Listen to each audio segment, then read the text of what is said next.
Hamas kembali menargetkan drone milik pasukan Israel di timur kota Gaza. Drone pengintai Hermes 900 milik Zionis itu pun hancur lebur usai ditembak jatuh dengan rudal anti pesawat.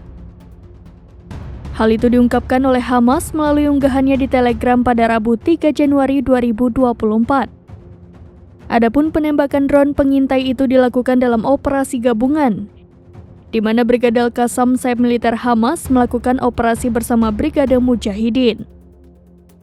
Keduanya mampu menembak jatuh drone pengintai Hermes 900 dengan rudal anti pesawat di timur kota Gaza. Sebelumnya, Brigade Al-Qassam juga telah menembak jatuh pesawat pengintai Skylark II Israel pada akhir Desember lalu. Pesawat mata-mata yang ditembak jatuh itu terlibat dalam misi intelijen di utara wilayah Tel Zatar di Gaza. Dengan hancurnya drone tersebut menandai bahwa sudah ada 2 drone yang ditembak jatuh oleh militan Palestina di jalur Gaza dalam 24 jam. Sebelumnya, Brigade Al-Quds sayap militer Jihad Islam Palestina telah berhasil menembak jatuh drone Israel Sky Racing nomor 523 di langit kota Gaza.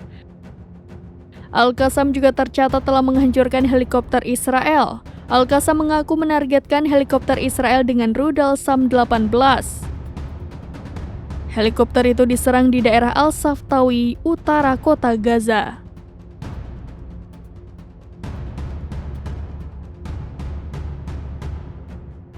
Download Tribun X sekarang, menghadirkan lokal menjadi Indonesia.